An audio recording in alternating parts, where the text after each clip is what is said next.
রাত পেরিয়ে ভোর, তারপরও শেষ হচ্ছে না অপেক্ষার প্রহর। ভোট প্রদানের 40 ঘন্টা পার হলেও এখনো জাহাঙ্গীরনগর বিশ্ববিদ্যালয়ের কেন্দ্রীয় ছাত্র সংসদ জাকসু নির্বাচনের ফল ঘোষণা হয়নি, চলছে গণনা। নির্বাচন কমিশনের কাছে ম্যানুয়াল পদ্ধতিতে ভোট গণনা নিয়ে ক্ষোভ প্রকাশ করেন এক রিটার্নিং কর্মকর্তা। দাবি করেন মেশিনের মাধ্যমে ভোট গণনার। এই অবস্থায় নির্বাচন কমিশনের সঙ্গে জরুরি বৈঠক করেন উপাচার্য। সিদ্ধান্ত হয় জনবল বাড়িয়ে শুক্রবার দিবাগত রাতের মধ্যেই ফলাফল ঘোষণা করা হবে। কিন্তু নির্ধারিত সেই সময়ও পার হয়ে গেছে। সময় যত গড়াচ্ছে শিক্ষার্থীদের মাঝে ততই বাড়ছে উদ্বেগ, উৎকণ্ঠা। তারা বলছেন এভাবে অপেক্ষার কারণে জাকসু নির্বাচনের আনন্দই থাকলো না। এদিকে অনিয়মের অভিযোগ এনে পদত্যাগ করেন নির্বাচন কমিশনের এক সদস্য অধ্যাপক মাফরুহি সাত্তার। জাহাঙ্গীরনগর বিশ্ববিদ্যালয়ের কেন্দ্রীয় শিক্ষার্থী সংসদ জাকসুর ভোট গ্রহণ শুরু হয় বৃহস্পতিবার সকাল 9টা থেকে, শেষ হয় বিকেল 5টায়।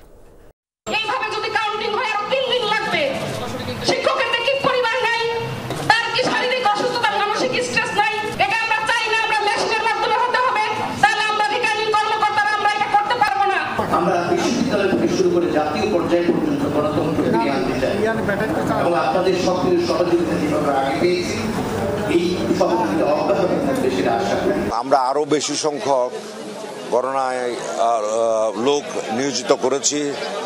আমাদের একটু স্পেসের সংকট আছে, সেই স্পেসের সংকটটাকেও আমরা কিছুটা মিনিমাইজ করার চেষ্টা করছি।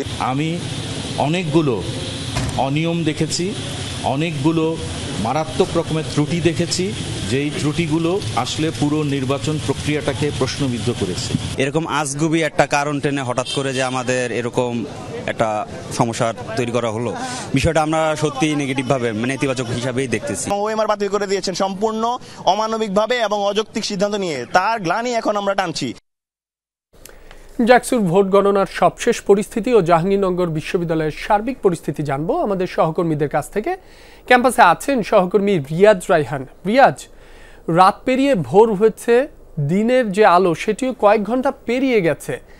সর্বশেষ কি তথ্য আছে আপনার কাছে, আর কত সময় লাগতে পারে ফলাফল ঘোষণা করতে? আইএফআইসি আমার অ্যাকাউন্ট, সুবিধা যেমনই চাই, অ্যাকাউন্ট একটাই। রাবি, আমার জানা নেই নিকট অতীত বা দূর অতীতে যে কোনো নির্বাচনের ফলাফল পেতে এত ঘন্টা সময় লেগেছে। টানা 34 ঘন্টা ধরে ভোটের যে ভোট গণনা সেটি চলছে, তাও আবার মাত্র 8000 ভোট, 8000-এরও কিছু কম ভোটের গণনা। সেটি শেষ করতেই 34 ঘন্টা লেগে গেছে এবং এখনও 9টি বক্স বাকি আছে, অর্থাৎ এখনও 9টি হলের ভোট গণনা বাকি রয়েছে, যেগুলো জাহাঙ্গীরনগর বিশ্ববিদ্যালয়ের কেন্দ্রীয় ছাত্র সংসদের। তো সুতরাং এই 9টি গুনতে যদি আমরা একটির জন্য আধা ঘন্টা করে ধরি, তাহলেও 4.5 ঘন্টার মতো লাগতে পারে। অর্থাৎ এখন থেকে 12টা, 12:30, অর্থাৎ আমরা ধরে নিতে পারি যে বেলা 2টার আগে অন্তত এটার ফলাফল পাওয়া সম্ভব নয়। এবং এই কারণে যেটি ঘটেছে যে 5 ঘন্টায় বিরতি দেওয়ার পরেও প্রায় টানা 34 ঘন্টা ধরে ভোট গণনা চলছে। এখনও কোনো শুধু মাত্র হলগুলো শেষ করে বিশ্ববিদ্যালয়ের কেন্দ্রীয় সংসদ শুরু করেছে, তারপরে মাঝখানে নানা ধরনের নাটকীয়তা ছিল। এই যে টানা কাজ করতে গিয়ে একজন শিক্ষিকার মৃত্যু হলো, মৃত্যুতে ক্ষোভ জানিয়েছে শিক্ষক শিক্ষার্থীরা। সব কিছু মিলিয়ে পুরো দায় বিশ্ববিদ্যালয় প্রশাসনের উপর চাপিয়েছেন যারা ভোটার এবং প্রার্থীরা। তারা বলছেন যে বিশ্ববিদ্যালয়ের অদূরদর্শিতা এবং অক্ষমতা বা সক্ষমতার অভাবকে তারা দায়ী করছেন। যদি তারা প্রস্তুতি, এবং বলছেন যে পূর্ণাঙ্গ প্রস্তুতি না নিয়েই এই বিশ্ববিদ্যালয়ের কেন্দ্রীয় ছাত্র সংসদ নির্বাচন আয়োজন করেছে।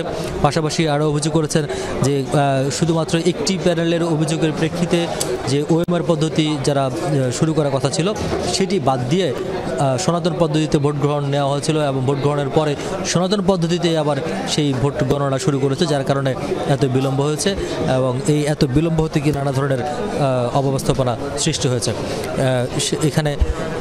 তবে তারা আশা করছেন, বিশ্ববিদ্যালয়ের শিক্ষার্থীরা বলছেন, যেহেতু 33 বছর পরে তাদের কাঙ্ক্ষিত এই ছাত্র সংসদের নির্বাচন অনুষ্ঠিত হচ্ছে, তাদের মধ্য থেকে তাদের নেতৃত্ব নির্বাচনের যে উৎসব আমেজ বা উদ্দীপনা ছিল সেটি যাতে একেবারে পুরোপুরি ফিকে হয়ে যাওয়ার আগে অন্তত এই যে নির্বাচনের ফলাফল সেটি ঘোষণা করা উচিত। রিয়াজ, আপনাকে ধন্যবাদ।